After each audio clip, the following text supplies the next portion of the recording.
الله أكبر الله أكبر سمع الله لمن حمده الله أكبر الله أكبر. Yung mga kababayan nating Muslim, pag sumasakabilang buhay, natataranta. Saan ba nila inilibing yung kanilang mga mahal sa buhay dito sa Maynila?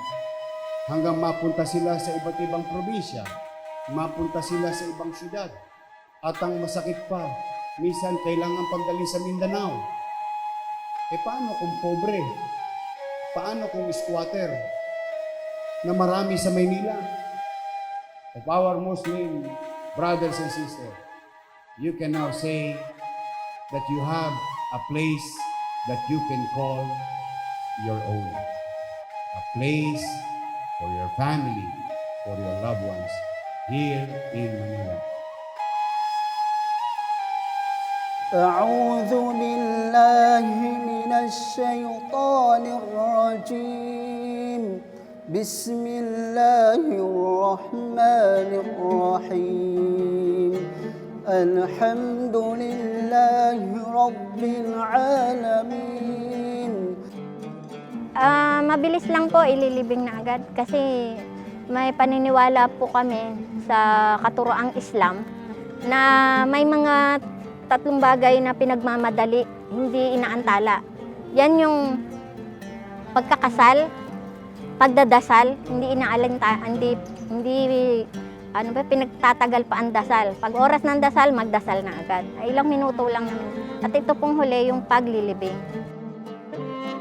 Itong araw na ito, inaalay namin kaming mga kasalukuyang henerasyon sa mga ninuno naming Muslim dito sa lungsod.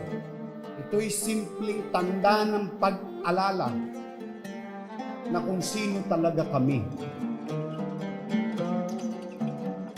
Napakahalaga po nito, gawa po ng hindi natin alam sa bawat individual anong oras tayo aabutan ng kamatayan. Kung halimbawang ako inabutan ng kamatayan dito at wala pa itong Muslim cemetery na to, sa palagay nyo, saan ako ililibing? Kinakailangan ating katawan nagmula sa lupa, bumalik muli sa lupa.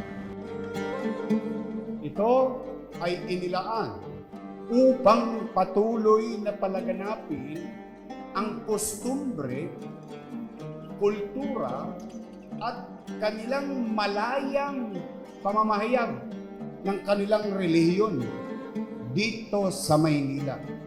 Sa Maynila, walang pipiliin. Papasalamat kami sa Allah Subhanahu wa Ta'ala. Pero kay Mayor Isko Moreno, isa pong taus-pusong pasasalamat sa kanyang kabutihang nagawa sa mga Muslim. Hindi man po namin maiparating sa kanyang individual lahat ng pasasalamat. Alam na po niya kung gaano ang tuwa, ang sarap ng pakiramdam ng mga kamusliman na sa buong henerasyon, wala pong nakagawa nito at walang makapagpatupad o nagtupad ng pangarap namin na magkaroon kami ng sariling sementeryo sa puso ng Maynila.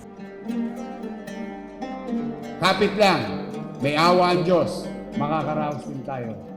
Manila, God first.